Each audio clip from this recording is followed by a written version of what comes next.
It's March 18th, 2023. It's the Bill King Show at CIUT 89.5. And with me in the house is my co-pilot, Jessica Bellamy. Welcome in. Hey, welcome. In the house. In the house. And you are in the house. Quite literally. Yeah, there's no doubt about it. How's your week going? It's going. It's nice and busy. Yeah. You know what? I haven't thought about my trip next month. I haven't even plotted a place to stay the first This is night. Argentina, right? Argentina, Bill. It just dawned on me, I need to start doing that. What's the blueprint? The blueprint? Well, you know what? I am fastidious. I am neurotic. So when it comes to travel, I map everything out. So, but I'm trying to be loose with it to a certain extent. So at least know where I'm staying, the first 2-3 days, do lots of research on the area. Say, for instance, we're flying into Buenos Aires. So I'll probably You have the tickets, though. The tickets, yeah, okay. those are set. So it's just about accommodation and then, activities. So first things first, I'll spend lots of time researching hotels or little Airbnbs, different districts in the city, where to eat. I will plot out breakfast, lunch, and dinner and snacks in between. Public transit, car rentals, all that stuff. Anytime I went any places, South America, Central America, anything like that, I want to know what the public transit is because it's like pennies compared to taking a cab. Yeah. A cab could be $80 and a transit too. Yeah. Or you know what? Doing a bike rental around the city. That would be a good idea. These are. Now, would you set up the cultural walk? Are you into that? Or what would you do? What interests you when you're in a country as such? Yeah, food is foremost. Eating is one of my favorite pastimes. So food, definitely art museums, seeing some live music, and then getting out into nature, out of the cities and going on hikes. Yeah, spend a lot of time outdoors. That's good. Yeah. Now, you were talking about Bobby Caldwell. Bobby Caldwell, yes. How big was that song? My goodness. What You Won't Do for Love.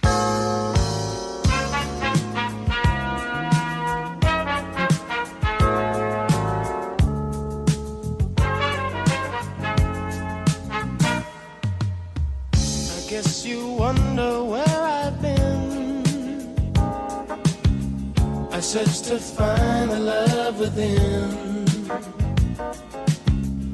I came back to let you know.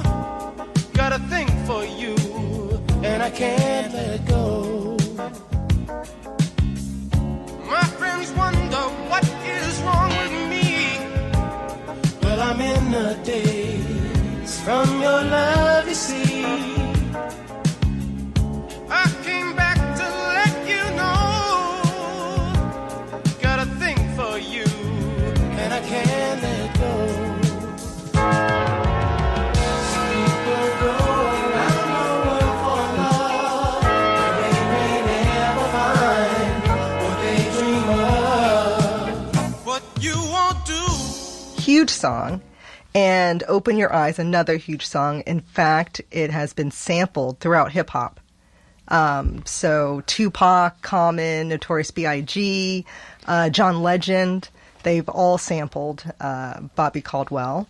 Even Amir Questlove Thompson, he sampled Open Your Eyes on Common's The Light. And he posted a tribute on Instagram saying that he's been trying to meet Bobby Caldwell, and he just never, the timing never was right. So he's he missed an opportunity to meet a legend, and he thanked him for his voice and gift. And speaking of voice, when I was young, well, actually, I'm not going to say when I'm younger. I'm today years old to realize that Bobby Caldwell was not African American. This is where I was going. I thought this was like a Jeffrey Osborne single or something. Yes. I never knew. I never knew when I saw pictures of him and I heard this. I was like, oh. Who is that guy?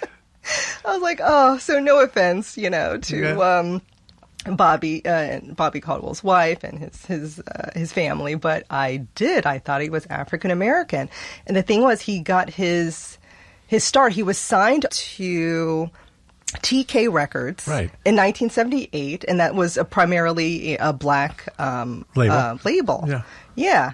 And he performed as a guitarist with Little Richard, and that's how he... A beginning. Yeah, beginning, and then he was signed onto the label. But that was Jimi Hendrix's beginning, too. Oh, wow. Little Richard. All kinds of players went through Little Richard's bands. Oh, wow. Great So start. Influential. Yeah, he will be missed. He was, what, 72, 71? 71. 71. 71. Yeah. You caught the Junos? I did catch We the needed you Junos. on this one. I did catch the Junos. Okay. And, I do want to give a shout out to Adria Kane. She was featured as one of the, and also the recipient of one of the Black, Sirius XM Black Canadian Music Award winners. She was nominated for Contemporary R&B. She didn't take home the Juno, but I want to congratulate her on all her work and the nomination. Just being a part of that whole scene. And I'm sure lots more nominations and wins will come for her. Yeah, we like that, don't we? Yeah. And Angelique Francis won the blues Oh, yeah. with her sisters, and she is so good. I'm actually talking to her next week. Ooh, nice. Yeah. Young, I think she was only about 24 years old, but just the best. And her acceptance speech, it was just like over the top. Yeah. It was just so bubbly, and it sounded like a Alberta Hunter or something from another era, or maybe Big Mama Thornton talking. Oh, yeah. She's got that energy, that kind of... Yeah. Oh, and such that tender age of 24. There's so much more. The tender age. Tender age of 24. There's so much more for her. So that's exciting. That's really exciting. What caught me was the protester during Avril Lavigne. And she was protesting topless. The Greenbelt. The Greenbelt. The development of the Greenbelt, some thousands of acres. I'm not sure if that was the time and place to and to be there protest. with Avril Lavigne. And Avril Lavigne, she cursed her out. Yeah. And she was not finished with her at that moment. She was like, I'm going to come back to that. She's like, this is my moment to shine. How dare you? Get out of there. But yeah, I think people need to pick their time and place to make it relevant, because those types of shenanigans, to me, it's dismissive. People can actually dismiss like the weight of the matter. Of the message, right? too. Of the message, Yeah. and she's smiling and, wearing, bright pink pants and just, walking around. I'm like, no one's going to take you seriously. Maybe she only wore a green belt. Yeah, she should have dressed the part better. Yeah, like no, sweetheart. So that was the one that really stood out for me. Yeah. We got a great show ahead. Mm-hmm. Okay, I speak to Rebecca Hennessy. Nice. A wonderful trumpet player, jazz trumpet player, but also a vocalist and songwriter. And she's got a new recording coming out in April, and it sort of looks at her time over isolation and having a new child in her life and those things. Jesse is here, and he's going to talk Oscars, a little more on the Junos and a few other things. Gloria Martin's here, and she's talking the Oscars. Oh, goodness. Yeah, big entertainment week for Gloria. It's some Netflix series, and of course you with what you've got there with Junos and a bit of everything. So it's quite a day. Yeah. So let's get rolling now, and here's Rebecca Hennessy and some music from her new side.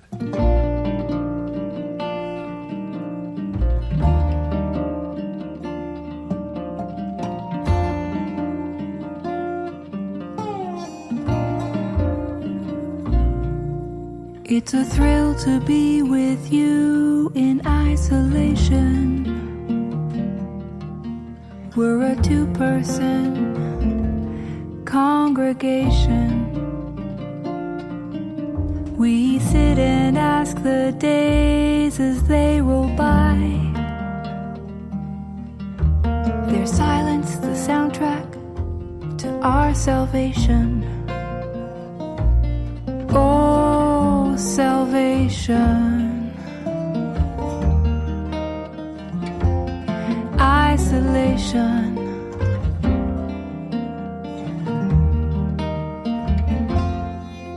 I am lucky to be with you in isolation. Don't have to roll the dice or flip a coin to feel elation. Every day the flowers closer to blooming. We're holding hands in anticipation. Oh, salvation. Isolation.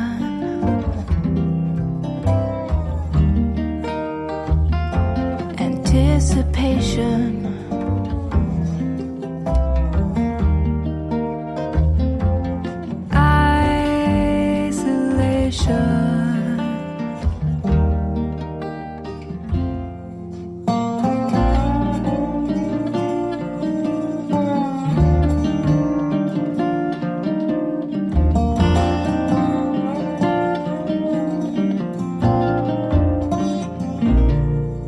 It's a thrill to be with you in isolation.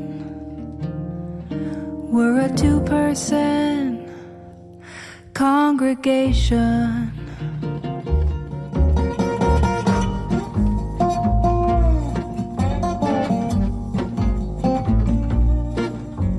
Sit down, get up, do it again, go out, look up, do it again, get down, rise up, do it again, sing out, lift up, do it again, breathe in, breathe out, do it again, sit down, get up, do it again, go out, look up, do it again, get down, rise up, do it again, sing out, lift up, do it again, breathe in, breathe out.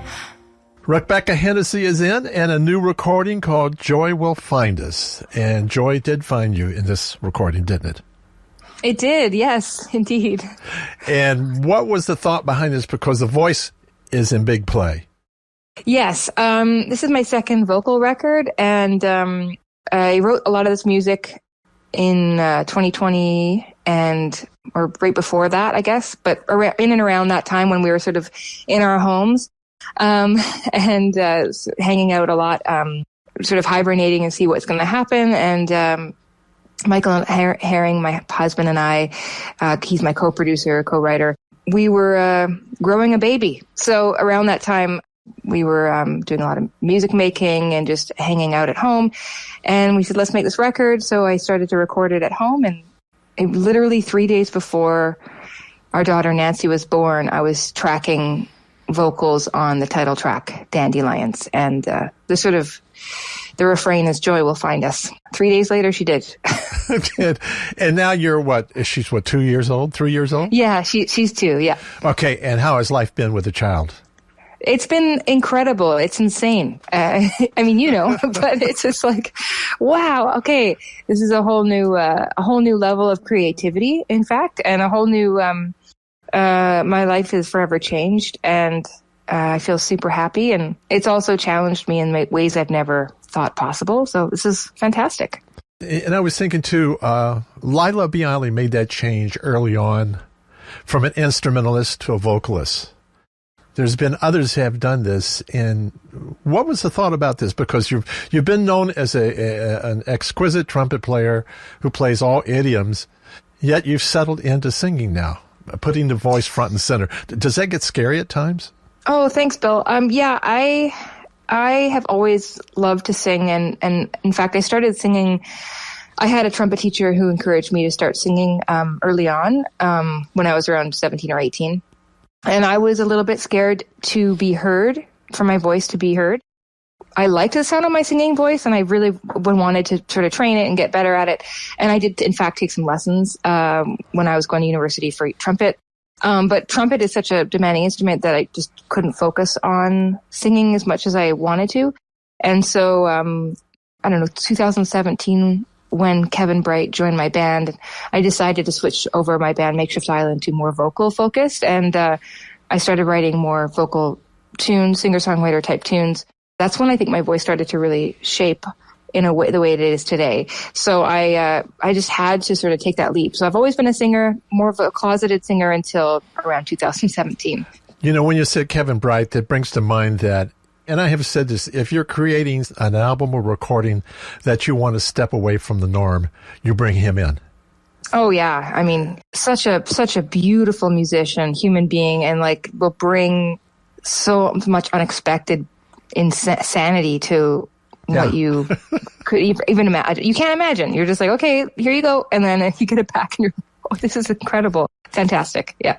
Well, I remember working with him on a session we did with a vocalist, and he came in and he had like 5 instruments laying on the floor, and then he goes, "Let me add this one."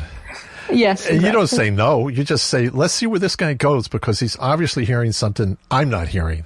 Yes. At first you go, I'm a little alarmed by this. And then you listen how it works in with the music, and you go, that's probably the right thing to do, because otherwise I would have took the usual route. Have you heard Kevin Bright's record? He's got a bunch since this one, but it's called I Love You, Kevin Bright. And it's the Mandolin Orchestra album. No, how is that? It's insane. It's so good. It's so good. He's got like 30 tracks, and it's all special guests. I'm very honored to be on that record as a vocalist. It was very validating for me to be hired as a vocalist on his record. I sing Freight Train. I sing Freight Train on that tune.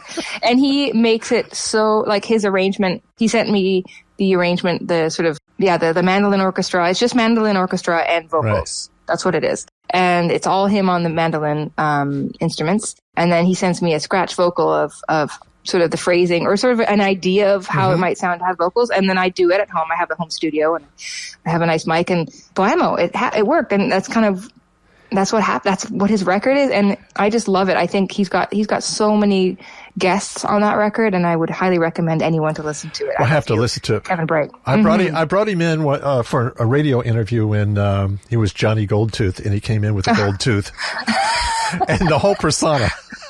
Yeah. He doesn't go halfway. No. I thought it was Andy Kaufman in the room or something, right? Yeah.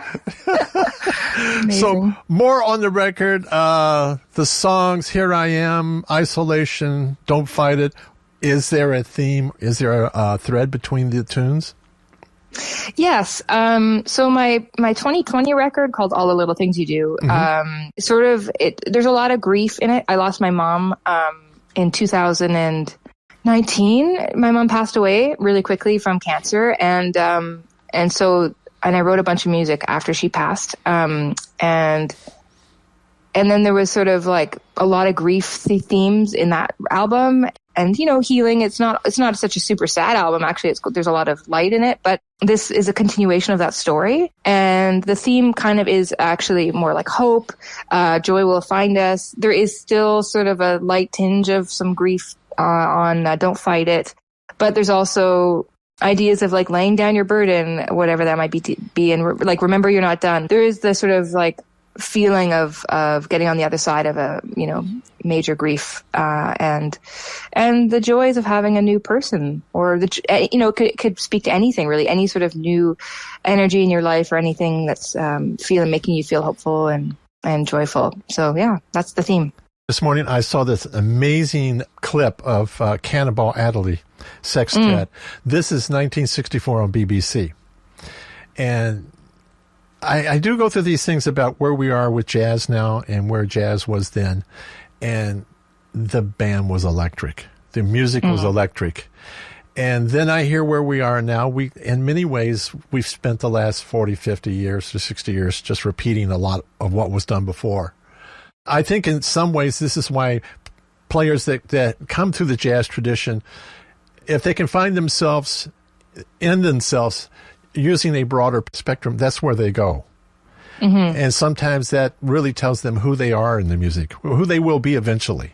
Do you find yourself in that sort of train of thought? Bill, that's such a beautiful framing. Yes, totally. I mean, I think, I find being an improviser, a trumpet player, composer in that style too, has just sort of broadened the picture and the palette of what I can do. And I'm constantly like figuring out what is my voice in this. And I've kind of come to the fact that, I'm kind of peeling away the layers of like jazz school in a sense. And not that that's bad. It's like great. It's like, okay, here's so many options that you can go for of sound, and let's figure out what am I actually trying to say. And it's a lot of it is hard to articulate really.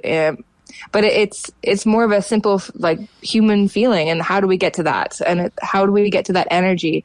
You can find that energy between players like Cannonball and his band, particularly his brother, like Nat Adderley. Like, oh my gosh, like the way that they play together and the way that sort of excitement. We can get that also through lyric and through through playing with our band members. And it could be just super laying it down. Like, it could be in a pocket. It could be in the groove. It could be like, that feeling is what I'm going for, rather than just like, here's the vocabulary. It's more about like, let's connect with something. Let's connect with a feeling within ourselves. And then how do we make that go out? Exactly what you were saying, how they connected as brothers through playing. Mm-hmm. What just really set me off this morning was the fact that when Charles Lloyd would take a solo, Cannonball or Nat Adderley would take a solo, the little improv riffs they would play together that came through time, the little background shots, but it was the execution of it. Oh my gosh. That just blew my mind. I went, I forget what this era was like and how these players approached jazz, and that, even though they both went to Florida State University, but this is before jazz really became part of the classroom. And it was more of bandstand music and more a street, more of a feel. Mm-hmm. And it's interesting, where we are today, that we look at musicians like Robert Glasper says, yeah, we've already done that. I'm moving in another direction through hip hop and other things. And then you look out across the spectrum around the world, and a lot of these artists you don't see on the surface, but they do exist out there doing exactly what you're doing. Let's find myself in this music, but with a broader view. Do you labor over the words, or do you have a thought? Do you start with maybe an idea? Sometimes the words kind of come as a poem, and some of them have kind of rushed out a little bit, like in a good way, like here it is, like, and that is Here I Am, the song Here I Am. That came as I was working in the pit orchestra at the Shaw Festival, and there was a big space between, like, where I'm not playing, and I was I was writing out lyrics, this poem, while I was sitting there, because I was feeling there was a lot of grief there still, like at that time, for my mom, and these lyrics poured out of me, and then I went home and wrote the music for it, and it came out really quickly. And then other ones I'm sort of thinking a bit harder, and for example, Isolation, I co-wrote that with my husband Michael. Cause I was like, I don't know where this is going. And, he's great. He's a great lyricist, and songwriter as well. So it's nice to have somebody to bounce off of, but some of them really came out in that sort of inspired, way. And sometimes the lyric is informed by the melody or the music when I'm sitting at the piano, and some of it is the other way around. So the album's called Joy Will Find Us, and I'm guessing this is at RebeccaHennessy.com. Yeah, there's RebeccaHennessy.com. If you want to go to Bandcamp, RebeccaHennessy.bandcamp.com, you can pre-order it there. It's going to be coming out on April 14th. So that's a month today, actually. And we do love Bandcamp. Yes. And for those of you who do not care about downloading, streaming is fine too. You can stream it on Spotify then too. That's right. Hey, well, the best to you, and thanks for the conversation, and the best with the album. Thanks so much, Bill. All the best with you, too. Thank you, Rebecca. It's Gloria Martin on Entertainment.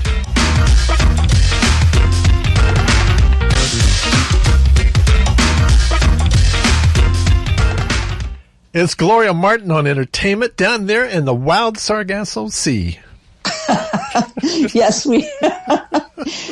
Florida is having some interesting environmental problems, Now we've got this giant glob of seaweed heading for the coast. It's like, is it the end of the world?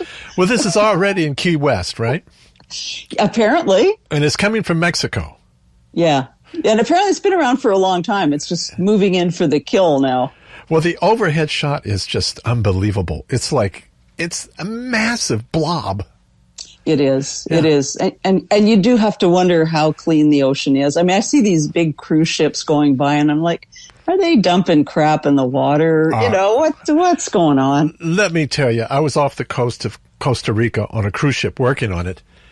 And before they got to the coast, they dumped all the waste from the ship.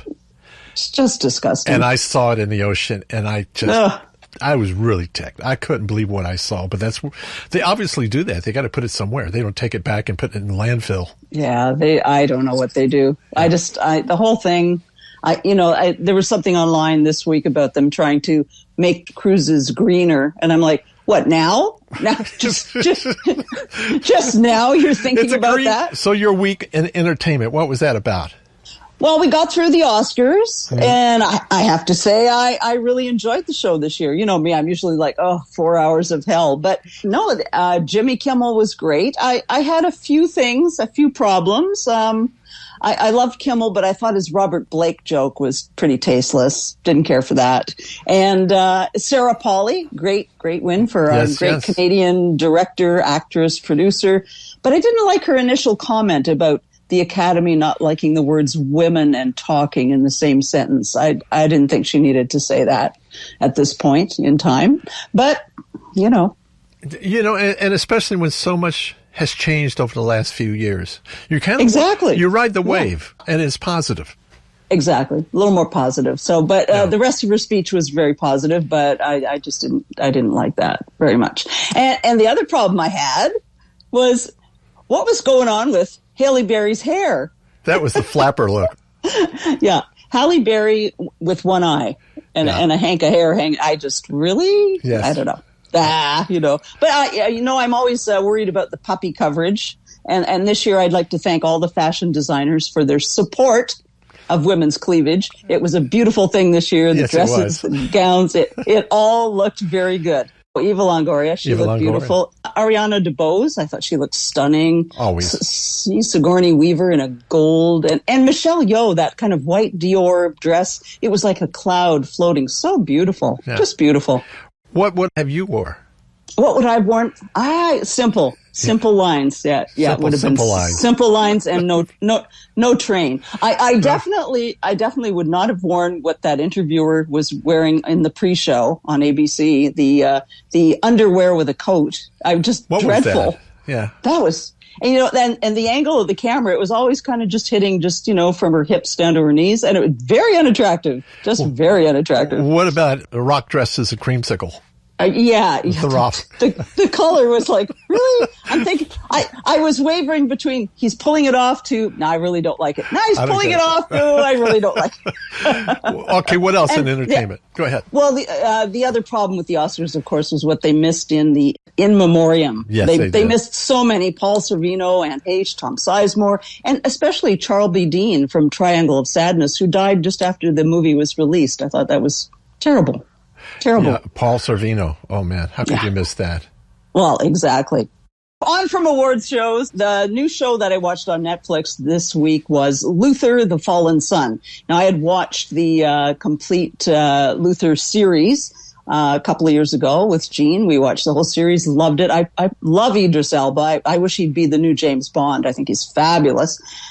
This is a movie made, spun off from the series. It's a British thriller. It's a disappointment, basically. The story is so incoherent from the very beginning. When you have a series and then you go to a movie, you can't presume that the entire audience has seen the series because you're making a standalone. And at the very beginning, they throw him in jail, and you're not quite sure why he went to jail.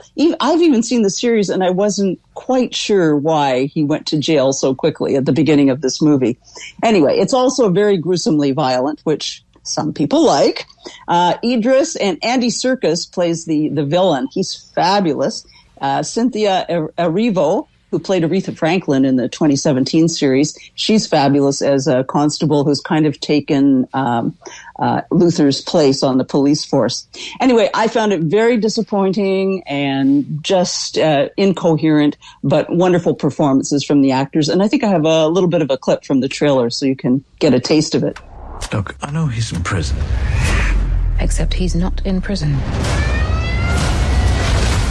Of course he's not. You promised me you could help. You know what they did to my son. I need to stop this man. I'm still a copper. Something's coming. Jordan, I looked you right in the eye. Because that is who you are, isn't it?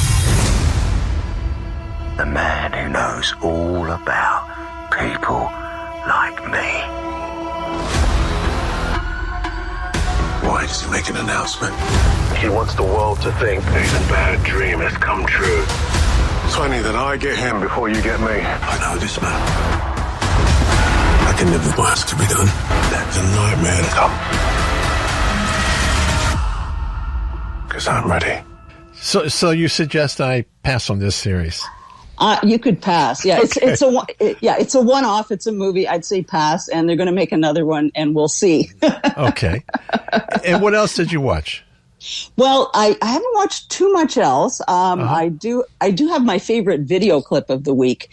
It's a clip of Tom Hiddleston, and he's dancing on a British chat show called Alan Carr's Chatty Man, and he gets up and he dances to Boney M's Rasputin. And let me tell you, this is a viral hit. All the women are watching this over and over. He brings sexy back. You've got to see it, for sure. You've got to see it. Now, the good news is, for future viewing, is that all our friends in Succession are coming back. March 26th, new and, I presume, final season of Succession is coming. It's been a long wait because we want to see more. And it's a great run, too. It's been a great run. So good, so good. And I have a bit of a clip so you can get a taste of what's to come March 26th on Succession. Why does everyone ask how I'm feeling? I got done a huge deal. I got the election. I got ATM. I got plenty on my plate. He's on the floor, Tom. Explain to me what he's doing. He's moseying, terrifyingly moseying. It's like if Santa Claus was a hitman. We were cut out behind our backs. But there's a shape for things for us. We partner up with Sandy and Stewie, with Pierce. Death wrestling ogres. There's a night of the long knives coming. I need a fire breather. You really want me? I need you. Mr. Mencken, my most unworthy opponent. Still clinging to your slice of pie. Where are you at now? 1%. The fear is it could get squeezed. Squeezed down? From 1? Because that's the lowest number. We've been schooled by a barbarian that goes by the name Logan Roy. I mean, he's out of control. I have some concerns about your old man. We are going to grind you down, man. We are sand in the gears. I hate you. Do you understand that? Loud and clear. Good. Done. I'm going to build something bigger, faster, wilder. I want to kill the opposition. Cut their throats. We are pirates!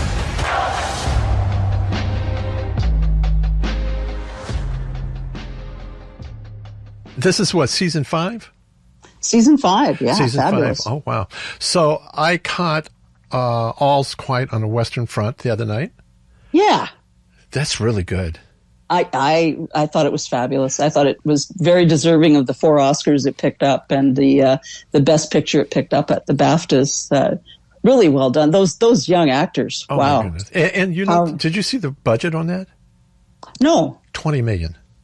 Wow. How did they do that on $20 million? That blew me away because that's a $150 million movie when you see the visuals. Oh, yeah. Right? The cinematography is amazing. Yeah. And then another new one out of Italy is called Lydia, the Advocate Poet. Okay. And what's that on? Is that on Netflix? Or? Yes, on Netflix. You have to see this. The cinematography on this is mind-blowing because it's the 1800s, right? And Lydia was the first lawyer in Italy, but she was denied the ability to practice up until the age of 65. So this is a young woman still practicing and out there playing like a sleuth with her brother, living with her brother. Every scene, she wears a different costume. Every scene is polished like it's like a painting. It is one of the most extraordinary looking films or series I've seen as far as sets and design and clothing and costumes. And plus, it's a really good series. But it's like a Sherlock Holmes. It has the feel of that. Each of the 6 episodes is a crime and a story.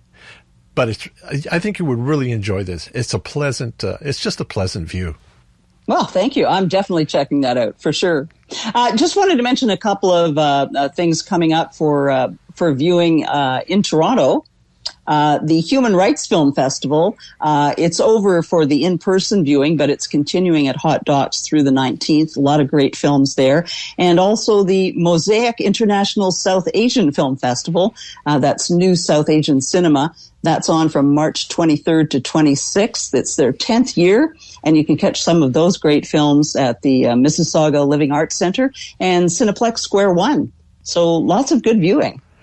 Lots of good stuff, Gloria. Please don't swim in that mess out there. I'm terrified. Oh, I want to ask you, you went to the baseball game. Yeah. And they won. No, they didn't win. No? Oh, is this the one they scored no runs? No runs? The Jays and the Rays, they got one run. Okay. It was, aside from Bo Bichette hitting a double, it was pretty much all Rays all the time. And let me tell you, those Rays fans are rabid. They yell and they scream. Like, if their boys don't play right, they are not happy. It was an experience. It was great. It was at the Tropicana Field, not at Dunedin. It was at Tropicana. Lots of fun to see the new players being tried out. They tried out a few new pitchers. Yes. Some really young kids that they brought up. They're chessing. They're just having fun. It's very, very different from a season game. If you went to the game the day after, they scored 16 runs. Just my luck. No, they have they have a lot of great young players. Spring training is so much fun to be at, It is. And looking forward to the season proper. Go Jays, go. Gloria, have a great day. Catch you next week. You too, Bill. Take care.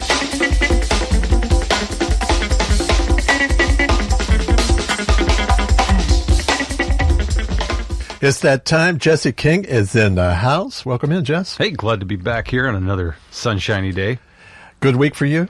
Can't complain. Yeah, busy week. Lots going on, lots to talk about. I mean, we had the Oscars and we had the Junos.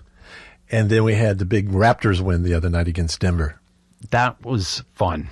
We needed that badly, didn't we? 49 points in the first quarter. That's the record for the Raptors. Because I've seen games where they played, I think it could have been the Celtics low-scoring game when it was like 49 in the end of the third. Yeah. This is something because you figure the Vince years, the Chris Bosh years, all those years, great years, the Raptors, even with Kawhi Leonard, they never scored 49 points in the first quarter. I think they had one of 48, which was the record. But that was like in their second season or something, first or second season. Long time ago. Where are they in the standings now? I think they're like so far. I think they're 9th or 10th. Now, how many games do they need to win to qualify for that? About everything. So we think the chances of that are slim. Okay. It's just the schedule up ahead. You don't know how they're going to play. I mean, they brought against Denver, and Denver's like the number one seed in the West.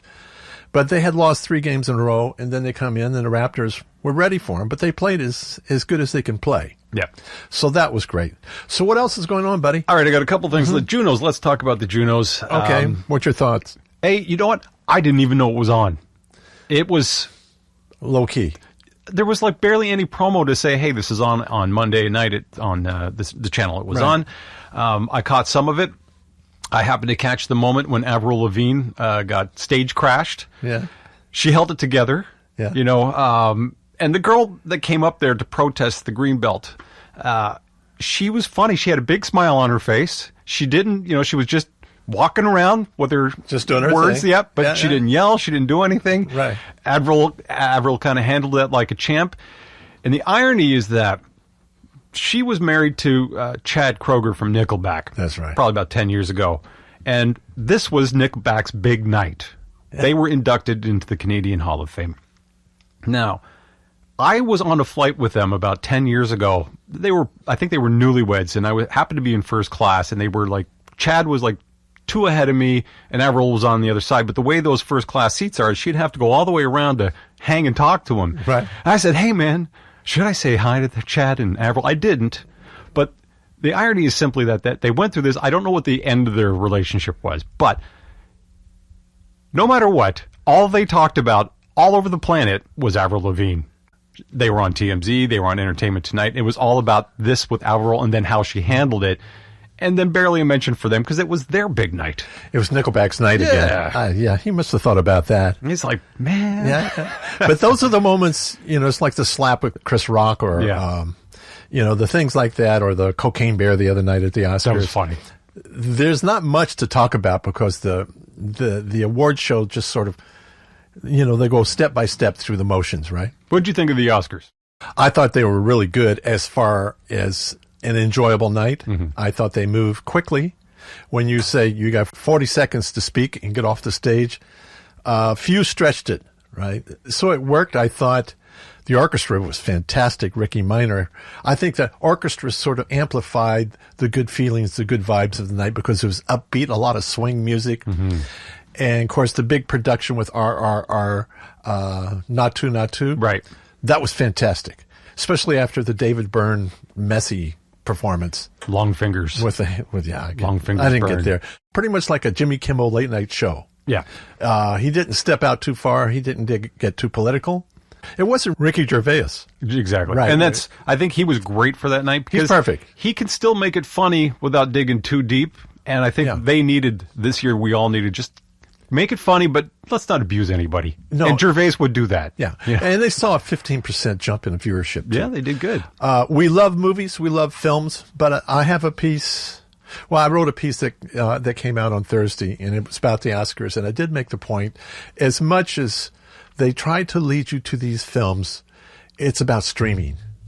We cared more about White Lotus, Succession, 1923, Cobra Kai. Everybody cared more about those in the Ozarks than they did any of those films. They went to see Avatar, they went to see Top Gun, and a couple others that were big money makers. Yeah. But most of the rest sort of All's Quiet on the Western Front was a Netflix production. I didn't even know what that was. Yeah. I was is that a Western for real? I've tried a couple times. It is brutal. And I looked at the sheet because I printed it off of all this, and I can't say with any honesty if I've saw more than one film. This is my point. Right. Now, had this been exactly like a Netflix or Prime series, I could have listed off, tons of them. And that helped. In a way, it's helped everything everywhere at once. That has helped because it's been streamed. Yeah, it's a good point. It's on Paramount, I think, or on one of those. So it's getting some play there to get into people's heads. Plus, it's got a universal sort of feel to it. It can bring in the world. And we're hooked on this streaming stuff. You can't go back. I mean, when you still get... they're changing it up. They're trying different tacks. So first it was, here's the whole series, and you could just binge it. Then they said, well, we want to keep you subscribed for that extra month or two, so we'll dole it out at one at a time. But that's like watching network television 30 years ago. Yeah. So now they'll give you two at a time. But it's like they're trying to find that balance, how to make money and get you what you want. But we're so accustomed, like, just give me it right now, and I'll watch. But the change for us has been that, so you like maybe 3 series, and they come in one episode of a time. There goes Monday, Tuesday, and Wednesday. Yeah. So it gives you something each night. So that's how I sort of face it, because I like Your Honor, and I like the Mayor of Kingstown, and a few things like that. And 1923 was another one, and I was grateful to see one of them show up on a Sunday night, a Monday, and a Tuesday night. So you had them banked, Yeah, I had them banked. See, I will bank an entire series if it's a one at a time over 2 months, and then go for it. Yeah. So what else? I keep in the flow. All right, so for the very first time since 1987, vinyl outsells CDs.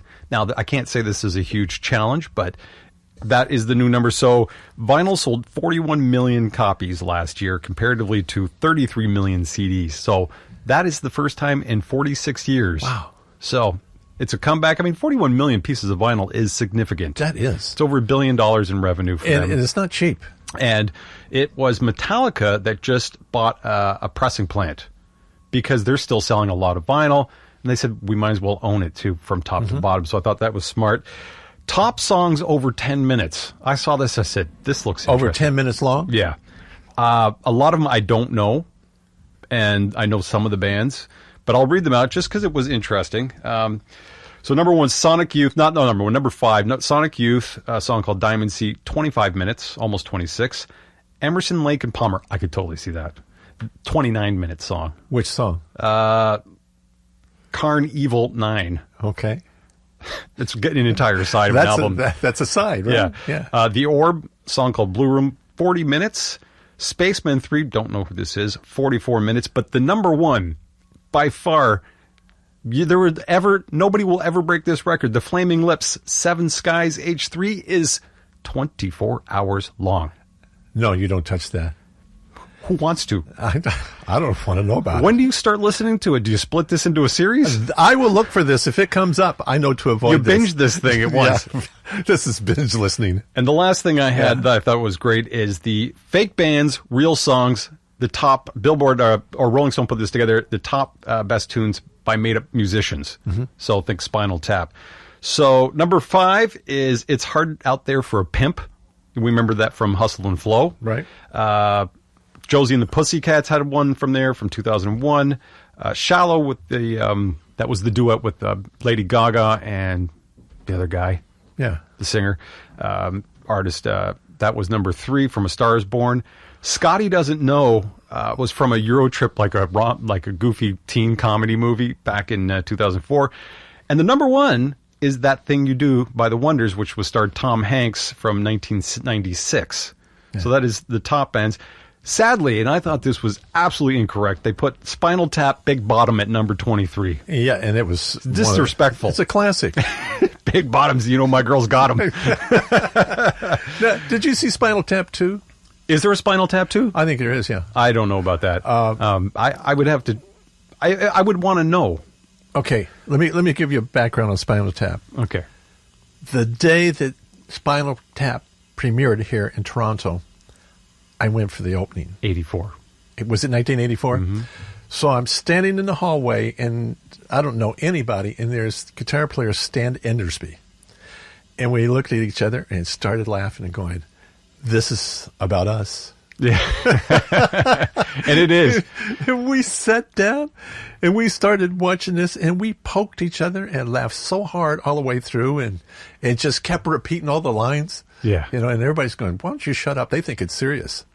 Okay. And we kind of, as musicians, musicians understood this was just right out there. And they nailed it. Yeah. They pretty much did it for that time of the 70s into the 80s. And I had no idea that Jamie Lee Curtis is married to Nigel Tufnell. Yes. Which is great, because when Nigel. I saw him, I'm like, I could, underneath the beard and the 40 years since, I can still see Nigel, which is one of the all-time great characters. Yeah. I was listening last night of a Rob Reiner interview with Howard Stern, and he's talking about his dad, who was just Carl Reiner. Okay. Just the biggest of the biggest in Hollywood in the 40s, 50s, and through the 60s. Comic writer, just an immense star, great, tremendous influence on everything. And talking about getting an approval from your dad. Okay. This kind of thing. And he goes, I got some childhood bits that I got. He said, in fact, I'm there with my dad and another great comedy writer, and I'm like 7 or 8 or I don't know how, 10 years old, and they're working on something. And I suggest a comedy bit, and they liked it and they used it. Okay. And he goes, I'm in. So he says, then later on, my dad discovers Steve Martin and The Jerk. They make The Jerk. So his dad made like 4 or 5 movies with Steve Martin. Oh, his dad made The Jerk. Yeah. And so good. Talk about getting approval from your dad. He goes, my dad thought Steve Martin was funny and me not. Oh. And he goes, I felt like I was left out on a ledge here. Oh. Steve Martin is my brother, the child my dad always wanted. He was the guy. That was the guy. Funny. I will tell you, that was a movie I remember as a kid you could watch over. It was so funny. It's so good. Funny. I'm leaving home, and he walks to the edge of the fence, and he's all packed. Bah. That's still so good. Oh, man, so good. Yeah. And we got to shout out to happy birthday to Quincy Jones, who turned 90. Yes, isn't that amazing? Like, the incredible things that he has not only been part of, but been around and experienced from 1933 to 2023. You've gone basically from cars have been on the road for a decade and change, and they're rickety. Mm-hmm. There's no highways. Radio's still there. There's no television. No. You're still, vaudeville probably just on the way out now as movies take over. And then here you are where you've got ChatGPT, which is you write your whole script. And you think that when he started out, he was still like in his teens, and him and Ray Charles up in Seattle. Yeah. They meet each other and become friends. Then he becomes the head of Mercury Records, and the arranging and everything, how all of this fell in line for him for a career. Mm-hmm. And then films and movies and just the best. And Michael Jackson. Yeah. The biggest hits he ever had with Michael Jackson. It's incredible life. It really is. And I will tell you, so we were talking about Chat GPT last week, right? So I watched this video on YouTube about a guy said he wrote a song. So I said, I want to try this. So I said, write me a plaintive roots reggae song chords. Yeah. There they come out. And it was the intro, the verse, the chorus, that I didn't have to tell anything. And it was good. I mean, I didn't use it, but... You know where they get the information from? All over. Wikipedia. And there's another one they get it from. Some of it. Yeah. They've got a lot of data points. So you did me last week, and you said, give me 3 lines. I said this week, on me, give me 3 paragraphs. Mm-hmm. It was 3 different paragraphs of 3 different people. One of them was working with rose blossoms, and you have to be specific, yeah. But working at a flower store. Anyway, great stuff, Jess. Good stuff. We'll be back again next week. All right. That has been a great day. You know, every time I listen to our shows, I go, that's a lot of content in a show. Yes. I go, if we just put the program in AI and said, how many words? It'd probably be 150,000 words. It'd probably be a full novel. Oh, yeah. Oh, we talk. Everybody talks. Everyone talks, yeah. Before we wrap it up, what have you got there? Yeah, some exciting news, because we were recently talking about Quentin Tarantino and his film Jackie Brown, but his final film is coming, because he always said there's a finite amount of films that he's going to create, and that's 10. And so he's either going to do 10 or he's going to retire at 60. So this would be his 10th film, and it's called The Movie Critic. And it's slated to start production this fall. He wrote and he'll direct it. All the details surrounding it are very hush-hush. He does not like a leak. I'm not sure if you remember The Hateful Eight. Yeah. That film almost wasn't made because the script got leaked out. It was. Yeah, he was like, no. A lot of controversy on that script. Yeah. So he's like, keep things close to his chest. The story takes place in the 1970s, late 1970s, in LA, Hollywood, and it focuses on a female lead. And so some speculation is that the story might be about Pauline Kael. She is an influential movie critic. New York. Yeah. She passed away in 2001. She was known for her fights with editors and filmmakers, and so she had a brief tenure in the 70s at Paramount. So people are thinking like it could center around her story. Yeah. So I'm super excited. I'm sad to see that this would be his last film, but his 30-year career. Leonardo DiCaprio. Yeah. There's a film coming with him that he just did with Martin Scorsese, and he said it's a masterpiece. Okay. These marriages at film houses where a certain actor does all his films. Tarantino has his cast. Spielberg has his. Mm-hmm. They have their go-to guys, so. And it works, and you never get tired of them. And on top of that, even though they're doing the same connections, same collaborations, but they never feel the same. It never feels like the film prior to that. It's the testament to how well crafted their characters are, and it's completely different films. I love it. I love it. Could you have been an actress? I mean, I was in drama back in high school, but I was work behind the scenes. I was set design and painting and everything. There you go. It's been the Bill King Show with Jessica Bellamy, Gloria Martin, and Jesse King. Thank you so much for tuning in. You want to say goodbye? Goodbye, everyone. Enjoy.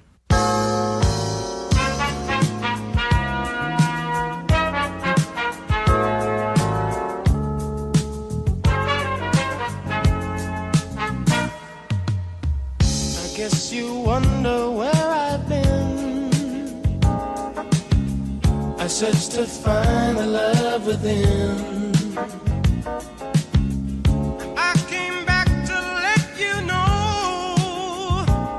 Got a thing for you, and I can't let go. My friends wonder what is wrong with me. Well, I'm in a daze from your love, you see. I came back to let you know.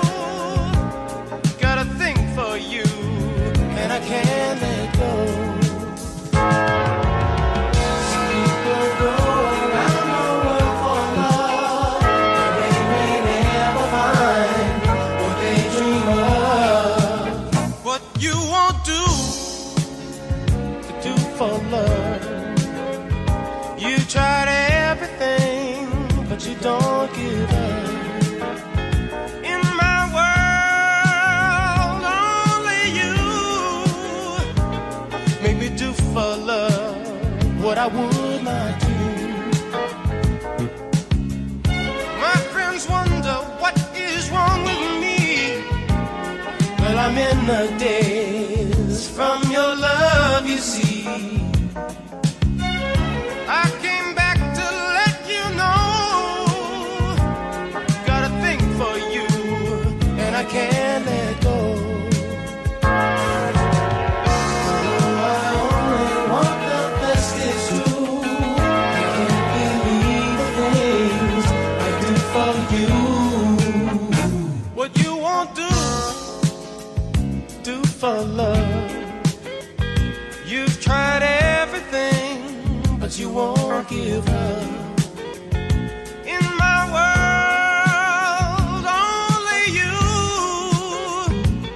made me do for love what I would not do. Made me do for love what I would not do. Make me do for love what I would not do. Make me do for love what I would not do.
A big thank you for all who tuned in to The Bill King Show. We'll catch you on the other side.